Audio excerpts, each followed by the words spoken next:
It's the sea, you see. It's the taste of it.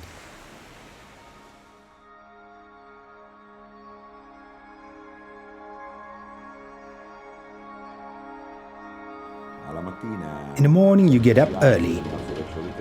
I get up around 3 a.m. and I get dressed. In winter it takes about 15 minutes to get dressed because it's cold. And then I leave home, go to the harbor and turn on the engines. This is an in-fauna product and it remains just as we find it in wildlife. So it does not undergo breeding treatments. It is as it is found in nature and we harvest it. The clammer is like a farmer. The surface of the tidal sand flats is like a field. And if you take good care of your field and you treat it with respect, then you find it fruitful. Here we have sea areas that are suitable for direct human consumption without use of any artificial cultivation method. All shellfish today are accompanied by quality certification. It's healthy food. All information about the product is printed on a label that, according to the law, is affixed by a shellfish packaging center. You find it on any package of clams. There is the Italian name, the scientific name of the species, and then there's the packaging date, the weight. Even the way in which the mollusks are harvested is reported and what tool is used to collect them. What is fundamental is that the product must be alive at the time of purchase by the final customer.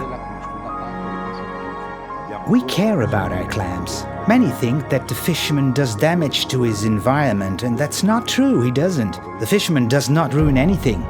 He loves the sea, because it's his source of wealth. He tries to fish in the best, most sustainable way possible, with respect for his environment.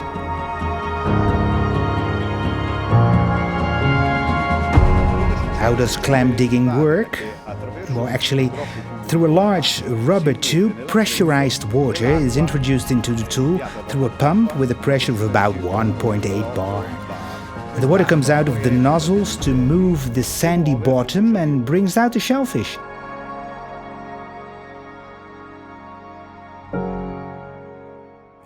Here, as you can see, the impact on the seabed is minimal. We only collect. The clam is picked from the bottom. Historically, the clam fishermen in ancient times were farmers. They had vegetable gardens overlooking the sea.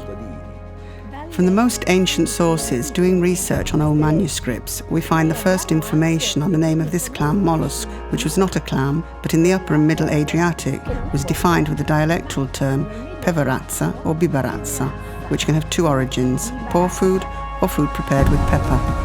For us, it was the food of the poor, of the poorer classes. These people fished during the periods in which they did not sow or harvest anything from their fields.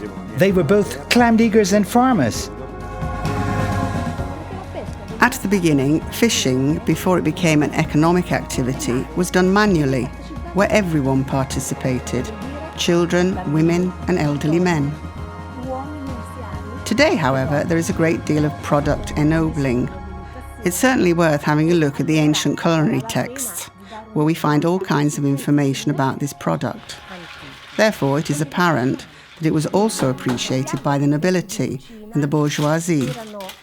We know that these cookery texts were compiled for the enjoyment of the upper classes. Clam dishes. Easy to prepare, great quality. Clams from the Adriatic are really very tasty, even without any seasoning, with their own genuine, natural taste. The clam Camellia Gallina is an absolutely natural product with no breeding method applied and no use of any feeds whatsoever. As offered by nature, we bring it to the customers and to the table.